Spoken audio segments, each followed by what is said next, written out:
South இந்திய முறுக்கு மந்த்ரா கடலை எண்ணெயில நானே பண்ணுது ஒரு சேலஞ்ச். உங்களால இந்த மாதிரி முறுக்கு செய்ய முடியுமா? மந்த்ரா கடலை எண்ணெயில முறுக்கு செஞ்சு பாருங்க. ஓகே. பண பரிவர்த்தனை மோசடி வழக்கில் தாவூத் இப்ராஹிமின் சகோதரர் இக்பால் கஸ்கரின் கூட்டாளியின் வீட்டை அமலாக்கத்துறை அதிகாரிகள் கைப்பற்றியுள்ளனர். மும்பை நிழல் உலக தாதாவாக விளங்கிய தாவூத் இப்ராஹிம் இப்போது பாகிஸ்தானில் பதுங்கியுள்ளார்.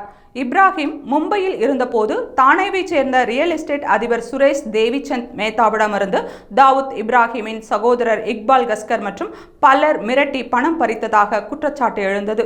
இக்பால் கஸ்கருடன் மும்தாஜ் ஷேக், இஸ்ரார் அலி, ஜமால் சையத் ஆகியோர் தானேயில் உள்ள ஒரு குடியிருப்பை மிரட்டி எழுதி வாங்கியுள்ளனர். மேலும் 10 லட்சம் ரூபாய்க்கான 4 காசோலைகளை வாங்கி பணமாக்கியுள்ளனர். இது தொடர்பாக 2017 செப்டம்பரில் தானே போலீசார் வழக்கு பதிவு செய்த நிலையில் அந்த வழக்கில் தாவூத் சகோதரர் இக்பால் கஸ்கர் கைது செய்யப்பட்டு சிறையில் அடைக்கப்பட்டுள்ளார். இந்நிலையில் பண பரிவர்த்தனை மோசடி சட்டத்தின் கீழ் இந்த வீட்டை கைப்பற்றுமாறு அமலாக்கத்துறை தீர்ப்பாயம் உத்தரவு பிறப்பித்தது. இதையடுத்து 55 லட்சம் ரூபாய் மதிப்புள்ள தானே வீட்டை அமலாக்கத்துறை அதிகாரிகள் கைப்பற்றினர்.